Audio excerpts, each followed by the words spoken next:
안녕하세요, ABC 코치입니다. 자, 이제 두 번째 편에서는 뭘 설명을 드리려고 하냐면 크로스핏 레벨 1 자격증을 취득했다라는 가정하에 크로스핏 코치가 바로 될 수 있느냐, 아니면 더 어떤 연습을 해야 되느냐, 이런 부분에 대해 설명을 드릴 건데, 그때도 얘기 드렸지만 크로스핏 레벨 1에서 동작적으로 배우는 부분은 많지가 않아요.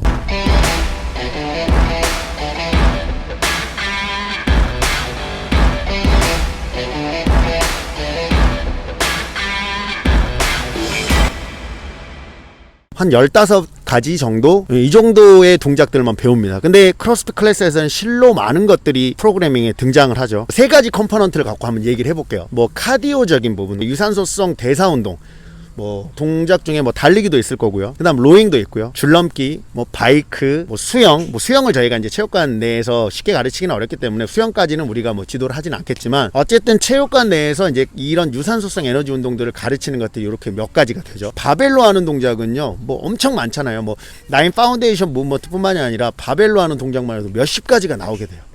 기초 뭐 스쿼트, 프론트 스쿼트 이런 게 문제가 아니라 뭐 스네치 동작도 나오고, 클린 동작도 나오고, 스네치도 완전히 든 상태에서 행해서 하는 동작이 나오고, 앉아서 받는 스쿼트 클린도 나오고, 뭐 스쿼트 스네치도 나오고, 뭐 스네치 밸런스라는 동작도 나오고, 프론트 레그로 런지를 할 수도 있고, 오버헤드에서 런지를 할 수도 있고, 그 가지수가 굉장히 다양합니다. 그 다음에 뭐 벤치프레스, 뭐 아무튼 말로 기술하기 어렵죠. 그다음 짐내스틱 동작은 또 어떤가요? 스쿼트, 푸시업, 뭐 윗몸 일으키기, 턱걸이, 박스 점프, 버피, 뭐 링에서 하는 뭐 풀업, 토스트바, 뭐 등등등 굉장히 많은 동작들이 펼쳐져요. 그래서 일단은 이제 가장 중요한 거는 레벨 1을 취득하기 전에 저는 크로스핏 체육관을 무조건 다니시라고 얘기를 드리고 싶고요.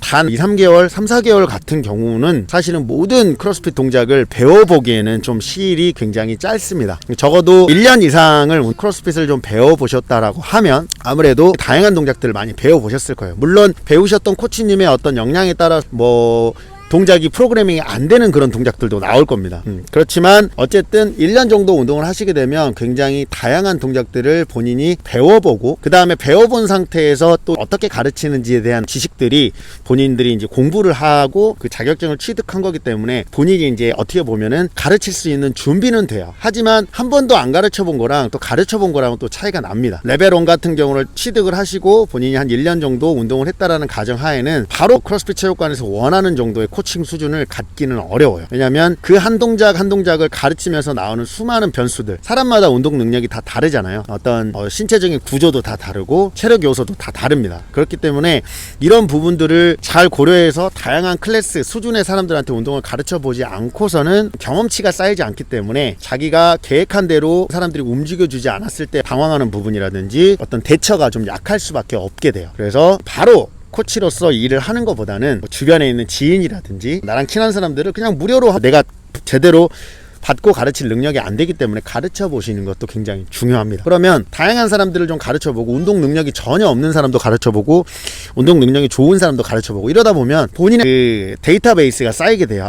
어떤 식으로 이렇게 가르쳐야 되는지가 나오죠. 근데 어쨌든 가장 중요한 거는 기초를 잘 가르치는 게 중요한 거기 때문에 가장 베스트 방법은 크로스핏 레벨 1 트레이닝 가이드에 나오는 내용대로 가르쳐 보는 게 제일 좋고요. 뭐 굉장히 많이 배웠던 사람들이다, 이 동작에 대해서 그렇게 많이 내가 훈련을 시키고 가르쳤다라고 하면 이제 거기에서 프로그레션이 약간 바뀌게 되기도 해요. 꼭 크로스핏 뿐만이 아니라 모든 운동을 배우실 때도 마찬가지라고 생각을 합니다. 그리고 크로스핏 레벨 1 하나만 가지고는 사실은 훌륭한 코치가 되기는 어려운 게 스페셜티 동작들이 너무 많아요. 로잉 머신만 해도 뭐 어떻게 가르치는지 방법은 나오지만 어떤 식으로 작동을 하고 어떤 식으로 프로그래밍을 하고 또 어떤 식으로 동작 오류를 고치고 이런 것들에 대한 내용들이 사실은 레벨 1 과정에서 나오진 않거든요. 그래서 이제 저 같은 경우도 뭐 스페셜티 크로스핏에서 가르치는 부분에 대해서 배웠던 게 로잉 세미나도 들어갔었고, 러닝, 인듀어런스, 달리기 하는 주법에 대한 세미나도 들었었고, 짐내스틱, 체조 동작을 그룹 클래스로 어떻게 지도하는지, 그 다음에 웨일리프팅도 뭐 레벨 1, 레벨 2 이런 과정도 들었었고요.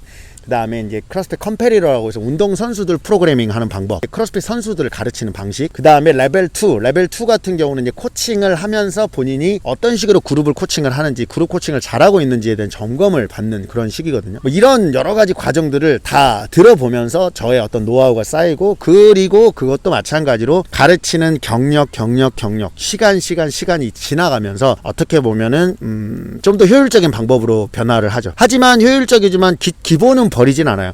항상 초보자들이 가장 많은 클래스라든지 이렇게 됐을 때는 초보자들이 쉽게 이해할 수 있는 방법을 통해서 가르치고요. 그런 부분들이 항상 기초가 돼야지, 내가 운동을 많이 가르쳤다고 해서 기초를 대충 이게 뛰어넘는 형태로 가르친다, 이렇게 돼서는 사실은 모든 사람들이 쉽게 이해하거나 다양한 레벨의 체력 수준에 그리고 인지 능력을 가진 사람들이 클래스에 존재하는데 모든 사람을 만족시키기는 좀 어렵습니다. 그래서 그때그때 어떤 클래스의 효율적인 부분이라든지 이런 부분들을 만들어내려면 항상 기본에 입각한 코칭을 하는 게 가장 중요하다고 저는 생각을 해요. 그래서 일단은 가르치는 부분도 그렇고, 그 다음에 이제 뭐 프로그래밍이라든지 뭐 이런 부분들은 본인이 해보지 않으면 사실은 데이터가 쌓이지 않기 때문에 바로 레벨 1을 따신 분들이 프로그래밍까지 막 너무 생각하시는 거는 조금 아직은 이른 상황이고요.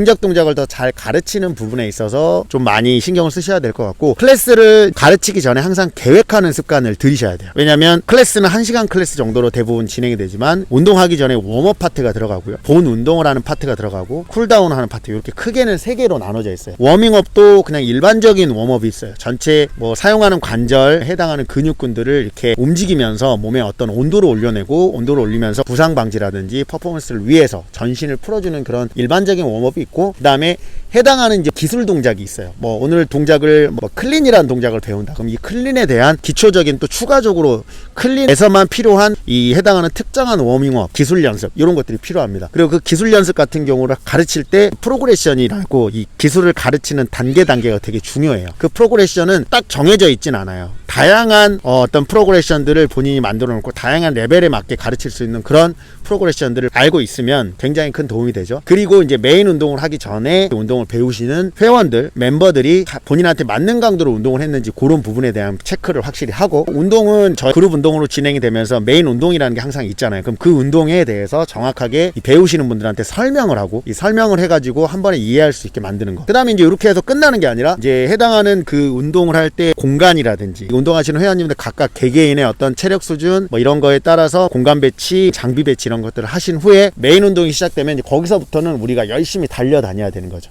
동작에 대한 교정을 한다든지, 좀 더 이 사람이 퍼포먼스를 뽑아낼 수 있게 좀 더 푸시를 한다든지, 그것도 사람의 어떤 성향이라든지 성격에 따라서 약간 달라지게 돼요. 그 메인 운동을 하는 시간 동안에 우리가 굉장히 많이 바삐 움직여야 되지만, 메인 운동 전에 웜업 파트에서 굉장히 잘 해놓고 운동 강도 설정을 잘 했다라고 하면 사실은 교정할 게 많이 없어지기도 합니다. 그래서 계획을 하느냐 계획하지 않느냐에 따라서 수업의 퀄리티는 굉장히 달라지게 되어 있어요. 그리고 수업을 하다 보면 굉장히 많은 변수들이 있어요. 그래서 이 변수들에 대해서 미리미리 예측을 하는 게 굉장히 중요한데, 이런 것들이 다 이제 경험치인 거죠.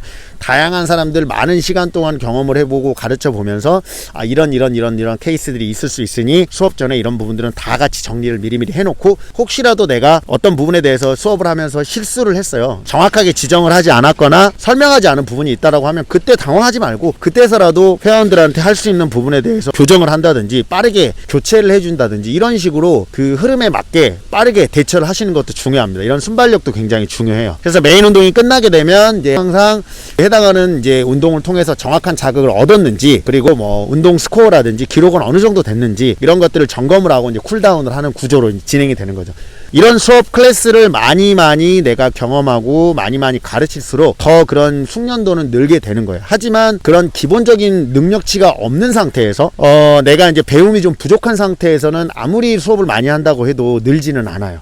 그래서 다양한 코치들의 수업도 들어보시고, 크로스핏을 가르치는데 필요한 동작들에 대한 어떤 배우는 거, 자기가 뭐 캐틀벨을 잘 모른다, 캐틀벨 세미나도 있거든요. 캐틀벨을 잘 모른다고 해서 배워보는 거죠. 역도를 세미나 코스에서 들었지만 내가 잘 가르치는 부분에 대해서 잘 모르겠다 그러면 역도를 잘 가르치는 역도 코치님한테 배워볼 수도 있고, 또 크로스핏의 다양한 체육관의 그룹 수업도 들어보실 필요도 있어요. 거기에서 본인이 가장 효율적이라고 생각하는 것을 취하시면 되는 거죠. 많이 내가 경험을 하고 배울수록 여러분들한테는 좀 더 이 좋은 코칭을 할 수 있는 캐파시티라고 하죠. 그런 게 생기게 돼요. 여러분들 배움에 대해서 두려워하지 마시고 꾸준하게 운동을 이제 가르치면 어떤 그런 또 운동에 대한 트렌드도 있거든요. 그런 것들을 좀 파악을 하고 내가 다양하게 오픈 마인드를 가지고 배우려고 노력을 하고, 하지만 크로스핏을 가르치는데 가장 중요한 거는 기초예요. 기초는 이 9가지 기본 동작에서 나와 있습니다. 이 동작이 이제 나중에 설명을 드리겠지만 큰 동작으로 파생이 될 수 있는 그런 하나의 굉장히 중요한 토대가 되는 동작입니다. 그래서 이 부분은 제가 오늘 이 영상에서 다 설명드리기는 좀 어렵고 다음 시간에 이 부분에 대해서 한번 또 설명을 드리도록 하겠습니다.